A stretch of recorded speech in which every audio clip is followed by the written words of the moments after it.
Welcome to Rewind with Rosa. As you know, my name is Rosa. I'm the principal of WR Law, the only dedicated legal firm in Bendigo and I think regional Victoria. There might be some in Ballarat, but we don't talk about Ballarat in our work. So today I'd like to welcome Chris McCormack from Bress Wines.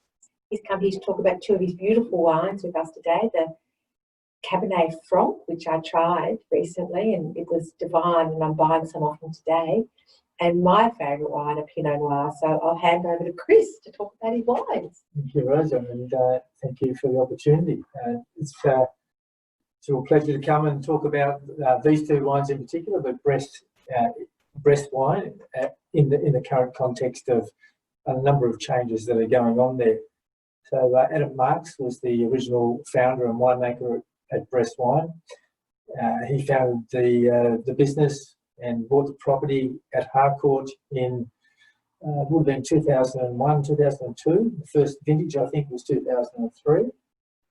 There was a vineyard on the property which had vines that were about 40 years old. Adam's just made a big life decision change, which has taken him to the Gold Coast, and in the process of doing that, my business partner and I have bought Bress Wine, the business, and the inventory. And our plan is to keep making the similar style wine. Adam's going to continue giving us a bit of a hand to ensure that we maintain the stylistic intent and integrity of Bress Wine. We'll keep producing a number of the existing varieties, such as the Pinot Noir and the Chardonnay, which are probably two of our most popular varieties. Well, I have to say I've been drinking the Pinot Noir for a very long time. Yeah, well, and a lot of people have. It proves to be, continues to prove to be a very popular choice. So we have got a Pinot Noir here that we're going to just have a look at, because this is all about relaxing on a Friday afternoon, and it's time. It's time. It's really time. And I'll talk a little bit about that because I didn't talk about it. And most of you know the reason I did this was to firstly try and keep people up to breast with employment law in a much more informal and pleasant way. But also, I think regional Victoria is blessed with extraordinary wines, and that's why we've called it Rewind with Rosa. And so I thought it'd be a wonderful opportunity to invite local winemakers along to tout their wares, because we all need a bit of a leg up during these times. And I don't think Bress needs much of a leg up, but I think it's just a really great opportunity for me to promote my business and for Chris to promote his. So there you go. Yeah, great. Give it a smell. Santé. Santé. That's Italian. What's it in French? Is it in French? That's French. Santé. That's French. Oh, I've forgotten my Italian now. It's terrible. Santé. Oh, yeah, something like that. I think. Never mind. So this is the Pinot Noir we're drinking. This is the 2019 vintage Pinot Noir. The thing about our Bress range products is that they can be multi-regional, they can be multi-varietal. This one is single varietal, as in Pinot Noir, but it has four different clones. There's two different clones, but there's four different vineyards from which the fruit in this wine is from. So we have Pinot Noir from the Bendigo wine region up on the slopes of Mount Alexander, so the southern part of the Bendigo wine region, which is obviously cooler, higher, and different soil types as well. Also a little bit wetter throughout the year.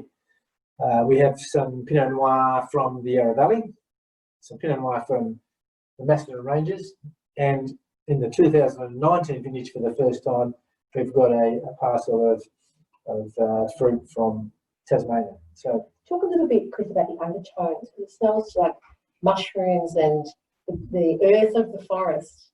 Two things that we look for in the Pinot Noir, which is, by the way, one of the most difficult wines to make. Very temperamental. Very temperamental to grow the fruit. Very temperamental in making the wine. And even when it's in the bottle, it can change from one day to the next. But the two things that we look for in a Pinot Noir are fragrance, so putting the smells right into the glass and making the most of those aromatics, which, as Rosa mentioned, had that forest floor earthiness about it. That's one of the real pleasures of Pinot Noir. That is why so many people are obsessive about Pinot Noir. Pinot Noir files, I think they're called. Pinot Noir files. That's it. And the other sort of feature of Pinot Noir is the elegance. So fragrance and elegance, they're the two things that are really important about a quality Pinot Noir. And the elegance is in the lightness, the colour, it's like a ruby, isn't it? Ruby. And the flavour, which just doesn't explode in the mouth. It just fills the senses, and that's what good Pinot Noir should be. All right, lovely. Let's move on to your Franc. I'll just say about the Pinot Noir, and you can correct me, but I have Pinot Noir with everything, even fish or chicken. No, I don't eat chicken anymore, but fish and anything. And I find it such a versatile wine. And, I mean, my husband's a Shiraz freak, yep. But you can't have Shiraz with a bit of fish because you won't ever taste fish. So I find it's light enough, it's flavoursome enough to have with almost anything. Yeah, well, each to their own. You know, there's a whole lot of different recommendations for food pairing with different wine varieties, of course, but in fact, the Cabernet Franc is one which I think does go well with anything. It's one of those truly versatile wines. The Pinot Noir, I think its best match is chicken. Well, mushrooms is what I was going to say. Mm-hmm. A mushroom steak or something, or just mushroom? Oh, just baked mushrooms, sautéed mushrooms. So it picks up that earthy flavour. Yeah, that's a real synonymous pairing. Lovely. Mushrooms and Pinot Noir match made in it. Lovely. But of course, there are a number of other things that it goes very well. Like, everything, as far as I'm concerned. well, it's particularly good with stronger flavoured meats like venison and duck, and that's a classic. The roast duck and Pinot Noir. That's not your Franc, because you introduced me to your Franc recently, and I'd never had it before, and I was immediately in love. And I asked you how many bottles you brought with you, so I could buy them all. You only brought the one, but I'll buy that one. Yeah, well, this is for you. This is your Cabernet Franc. Thank you. So the Cabernet Franc is just a lesser known grape variety. It originates from France, from the Loire Valley, just south of Paris. That latitude is around 52 degrees north, which is it's quite exceptional. We're growing it here at 33 degrees south, so there's a big variation in the Cabernet Franc that you find in France and the Cabernet Franc that we produce here. But the style that we've taken with this particular variety is to really harvest it, press it quickly. Open it, let me have You want to open it? Yeah, of course. Okay, sure. Because I noticed last time the undertones are really different. Like, whereas the Pinot Noir's got that really earthy undertone, this has got quite a, how would you describe it? Like, not floral? Is it floral? What would you say? Well, the thing about the Cabernet Franc is it's fruity. Yeah, it's very fruity. It's very fruit driven. It's got the fruit sort of driven style of a Shiraz, but it's got the elegance of the Pinot Noir. So it fits nicely in between those lighter and heavier reds. The thing about our Cabernet Franc is we don't use any oak at all. It just goes straight into stainless steel. So smooth coming down. Beautiful fruit flavours, mouthfeel, and as I said, that pairs well with just about anything you can put in your mouth. All right, look, I won't keep Chris because he's come here on this dreadful rainy night. And we're going to get some photos. My husband's taking some photos because we need to get photos with the wine. Oh, probably some. I'll have No, I've got some Pinot Noir. So I've tried plenty of it. You've tried plenty of it. So I've got Chris's contact details at the end of the presentation. And I think if you mention this presentation, Chris will give you, let me do a little smile. Okay. Chris will give you a little bit of sweetener if you want to buy a couple of his wines. Yeah, most definitely. And we'll just do a little plug for the cellar door. So we've had to relocate the cellar door from the original property in Harcourt, literally around the corner to number 59 Franklin's Road in Harcourt North. My business partner, Tim Robertson, has the label Loam, L-O-M-E. And so we're going to have a collaborative Bress Wines cellar door opening there after all this restriction finishes, we hope. Just waiting on a planning permit from Alexander Shire now, and then once the restrictions are lifted, we'll be swinging the doors open and inviting everybody to come and enjoy a glass and have a taste of both the Bress and the Loam products that we produce and continue to sell on the site. So hopefully Tim will come along and talk to us about his lone wine. I'm sure he will. Sure, he'll be And very I happy think to do that. you're associated with my other favourite wine in Bendigo, the Turner's Crossing. Yeah, So yeah, you might come back and talk to us about Turner's. that's a very real possibility. Yeah, look, the thing about the Bendigo wine region is that we do work well together. The different vineyards and vignerons, the Bendigo Wine Growers Association is a well-established forum that works together and supports each other, and this is particularly the case in these troubled Difficult times. times. All right, I won't keep you. Just as well we've got wine. Yeah. Have a lovely weekend. Thank you for Rosa. joining us, Thank you very and I'll see you again soon. Yeah, look forward to it. Okay, drive carefully out there. And yes, contact. Sunday. Nice one. Looking up. Thank you.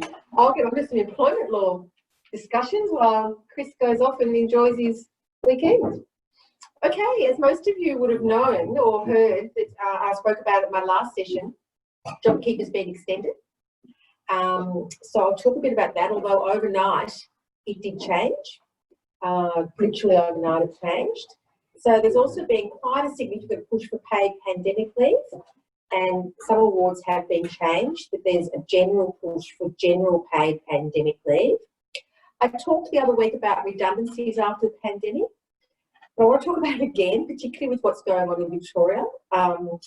It's, you know, we are the state of disaster at the moment. It's dreadful. I was talking to someone in Albury today, and he lives in Wodonga, and he said it's like we're the lepers of the country. But it's so with that, businesses will be closing, redundancies will become more prevalent. And I want to talk about a case I was involved in, and I'm very proud of. Cowley, young Elizabeth Cowley, who came to see me or rang me about a work situation. As you know, I represent employers and employees, and I represented Elizabeth pretty much pro bono at the first matter we charged, and going forward up to the hearing was pro bono. And I'm happy to say that the decision came out last week that we had actually won. So I'll talk about that in a moment. JobKeeper extended. There's a few different things going on. As you would have heard, it's been reduced, but there's certainly a push, particularly with Victoria, to keep it at the current rate because Victoria is disproportionately affected compared to the rest of the country. Nothing announced to that effect as yet. However, as I foreshadowed, there's been some changes overnight. In the original JobKeeper changes that were announced a couple of weeks ago, there were going to be much tougher accessibility criteria. But that's overnight. Frydenberg has changed that. He said there will be easier access actually to JobKeeper. They'll reverse the tougher eligibility rules, and the Treasurer will confirm on Friday today that the eligible test will shift to an easier test. Look, check their website, check with your accountant. I'm not an accountant, but I'm here to let you certainly know that these changes are changing again. I think one thing we've become used to during the pandemic is that no 2 days in a row are the same. So keep yourself up to date, go onto the website and keep yourself up to date and talk to your accountant. As I said, there's been a push for paid pandemic leave generally, but one award that's been changed recently was the Aged Care Award. And it makes a lot of sense for that award to be changed because aged care workers are at the forefront, at the coalface of a lot of the COVID positive cases. There was employer opposition, but a full bench of the Fair Work Commission, I don't know how much all of you know, but we can have a single commissioner, we can have a full bench. This was a full bench decision, and it decided to grant paid pandemic leave for aged care workers, but they had to be covered by the award. The interesting thing from tomorrow, that was last week, so it's in place now. The most interesting thing I think is that it actually covers casuals. Most of these changes that we've seen don't cover casuals, as you would know. So the JobKeeper, you had to be a systematic casual for 12 months before you were covered. But there doesn't appear to be that requirement with this change to the Aged Care Award, as long as you are a regular and systematic casual. But again, this is not legal advice, it's legal information. And if you have questions about whether your workers are covered, please call me. I think I worked. Oops, sorry. Oops. The other change has been paid pandemic for vulnerable workers. Yeah, this hasn't been approved yet or endorsed yet, but it's certainly a push that there should be payment for vulnerable workers who are really at high risk of contracting COVID.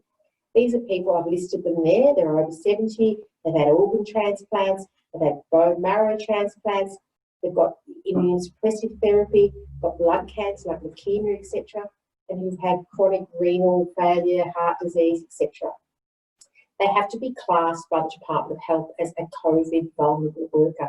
This isn't law yet, but it's certainly a push. There's also a push generally for paid pandemic leave. I mean, it's a really terrible tension. Like if you're a casual worker and you think you might have been exposed, as a casual worker, you don't get paid sick leave or paid anything. Do you stay home and not have any income for 2 weeks while you're in isolation? It's really tricky. So there's a push to cover people who are voluntarily staying home because they think they've been exposed to COVID. Look, Victoria's in a state of complete disarray. We have up to 700 a day being tested positive. So this is a real issue. One of our lovely long-standing employers in Bendigo, Hazeldene's, has gone from 1 to I think 7 or 9 overnight. So it's a reality. I'll try and play. Let's see if it works. The trick is the question is who pays for it, whether it's the government or whether it's employers. And what sort of employers? Because not all employers can afford to pay for it. I couldn't afford to pay for it. Let's see if that's going to have any volume.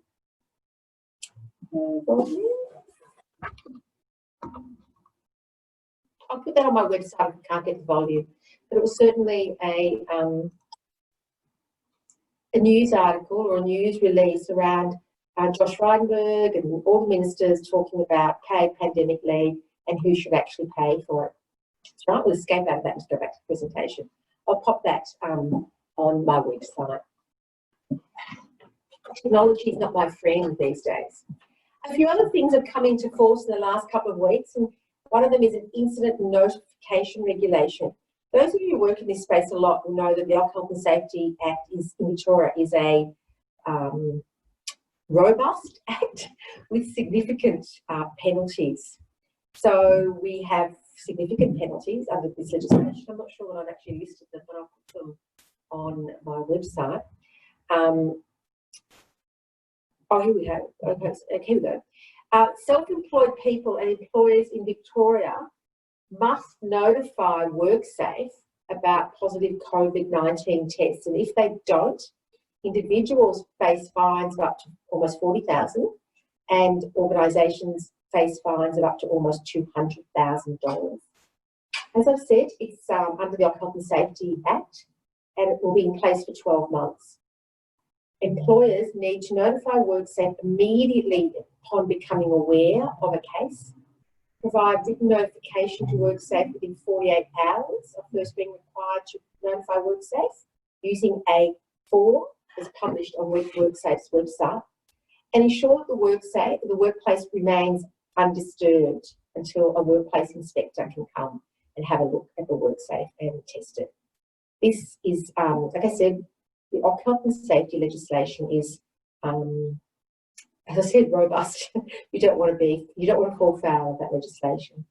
The other scheme that's come into place is the worker permit scheme. So again, there's significant penalties, not as high as the Health and Safety Act, but still significant. Penalties of up to almost $20,000 for individuals and $100,000 for businesses who issue worker permits to employees who do not meet the requirements or who breach the scheme requirements. You're required now to carry a permit if you are an essential worker and you are able to go out and about and do your work. There's also on-the-spot fines, again, significant, $16.52 for individuals and $10,000 for businesses for not carrying the permit when travelling to or from work. You can only issue a permit to an employee if your business is on the list of permitted activities or permitted businesses. So are able to have employees travelling around. The employees working in an approved category for on-site work. As you know, we've got directives to work from home where possible, and the employee can't work from home. I will put an article about this on my website and send something out in my newsletter. It's something to be aware of if you fall into the category of a permitted employer to issue work permits. I talked about redundancies a few weeks ago, but they still give me cause to have a lot of anxiety because I think employers are not really across the whole redundancies regime. Of course, you can make employees redundant during this time. And look, I think it's important that if you know that your business is probably not going to recover or not going to recover to the same level that it was at, that you look at the option of redundancy. Because the thing about JobKeeper is that if you have people on JobKeeper for 6 months, they still accrue entitlements at their pre-JobKeeper rate. So if you've got a full-time employee on 100,000, they're still getting their 9.5% super, they're still getting all their sick leave, they're still getting all their annual leave.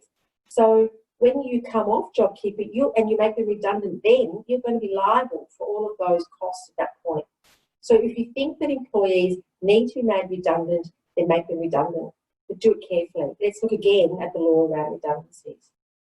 Section 389 of the Fair Work outlines the meaning of genuine redundancy, and by default, not an unfair dismissal. Because if there's not a genuine redundancy, then someone can claim an unfair dismissal. It can be seen as a genuine redundancy if you do not need the job to be performed by anyone because of changes in operational requirements. This can be because of COVID. This can be because you've just restructured. This can be because you had an assistant manager and you decided you didn't need an assistant manager anymore. Consultation, however, is extremely important. Most awards have a major change section outlining consultation requirements. There's been a bit of argy-bargy over major change. If you are getting rid of 2 jobs and you've got 10,000 employees, is that major change? Probably not. If you're getting rid of 5 jobs and you've got 10 employees, is that major change? Well, probably. Let's look at the next section. A person's dismissal was not a case of genuine redundancy and therefore a possible unfair dismissal if it would have been reasonable for the person to be redeployed.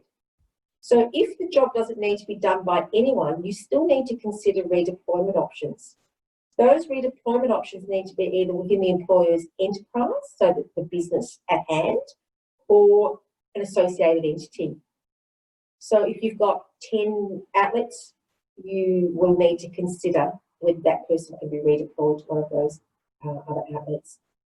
In considering redeployment, case law indicates that an employer must consider all options. So one of the early decisions around redeployment was, I can't even cite it now, it's that old, it was the Jenny Craig case where a woman had been a Jenny Craig branch manager, but they didn't need a branch manager anymore for whatever reasons, I can't remember the facts. But there was a vacant consultant job, but the employer made the decision that this person wouldn't want that low-level job. She said she would have taken it rather than be unemployed. It was found to be an unfair dismissal. So it's not your decision as the employer whether this job is suitable or not for the person. It's the decision of the employee who's being made redundant. Of course, the associated entity is important as well. You only need to consider redeployment if there's a vacant position. Unlike health and safety legislation where you've got an injured worker and you need to provide suitable alternative employment, with redeployment, where you create a job with suitable alternative employment to keep someone employed while they're recovering from workplace injury. With redundancies, that's not the case. There's no requirement to create a position. And the person needs to have suitable skill set to be able to be moved into that position. This is a case that I haven't talked about yet.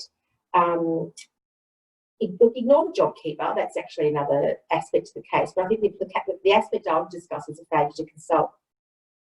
The relevance of JobKeeper is this woman was made redundant days before the unveiling of JobKeeper. And if they had done an appropriate consultation, that would have taken her through to when JobKeeper kicked in and she wouldn't have been made redundant. But the Fair Work Commission held that the employer had failed to comply with the consultation requirements in a clinical award. Bear in mind, employees who are not covered by an award are not covered by such strict consultation requirements. Again, not legal advice, talk to me about the particular circumstances.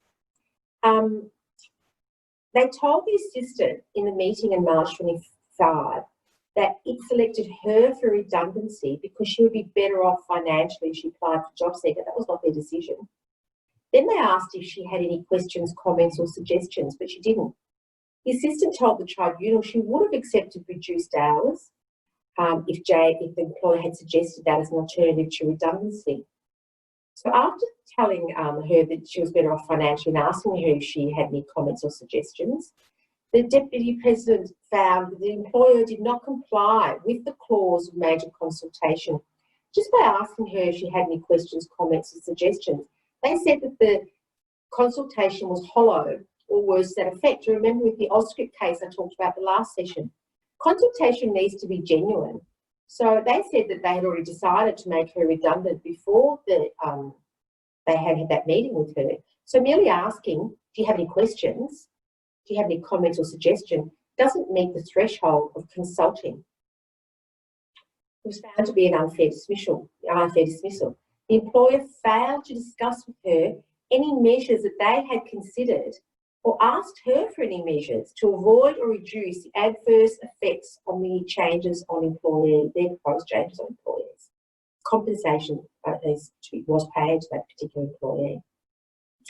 Again, please, I'm not just trying to get myself more business, but if in doubt, just get a little bit of advice up front. You do not want to be sitting in front of a commissioner asking you questions that make you squirm. Let's talk about the Great Horse case. This is a case of young Isabel Cowley who came to me in relation to having her contract unilaterally varied and her position reduced from manager to rider. And it all turned on this horse because before her contract being unilaterally varied, the owner of this horse stud gifted a broken down horse to her. But once she challenged the change to her contract, the employer rescinded its gift of the horse and said, you've stolen the horse, return it. I'm an employment lawyer, so my action was an unfair dismissal in the first instance because unilaterally varying a contract of employment where there's detriment, so a lower position, a lower status or a significant reduction in salary can be an unfair dismissal unless the person whose contract is varied accepts that variation. Isabel didn't accept it and she resigned. We went to conciliation, we went to a mediated conciliation, and then finally we went to a hearing. And I'm delighted to say that at the hearing, Commissioner McKinnon found that the dismissal was unfair. She said that she didn't actually take on board pretty much 90% of what the employer had said about why they did what they did, and that the dismissal was unfair. She also found that reinstatement was not appropriate given the breakdown in relationship and given COVID. She's asked us or me to look at submissions as to whether compensation is appropriate in this circumstance, and if so, what amount of compensation is appropriate. I've been busily working on that most of the day, and I'll be filing those submissions on Monday. As I said, my recommendation is when in doubt, get legal advice. A little bit of money you spend up front might save you thousands and thousands, as well as having your name published on the Fair Work Commission website as having unfairly dismissed an employee. Thank you for your attention. Thank you for coming back again. I'm loving my Rewind with Rosa. We'll probably go to a monthly format during COVID, just because I'm unable to go to any venues, as you would know. And so we might do a monthly format. Where can you find me? You can find me at that website address. You can contact me directly. Where can you find Chris? You can find him at Bress Wines. There's the website and there's his email address. Contact me if you haven't got those details immediately in front of you. Thank you for your attention. If you've got any questions or comments, please feel free to come through to me by email. I'm getting better at Zoom and we'll be able to have a chat function soon, and you can ask questions as we speak. Thank you once again for your attention. Cheers.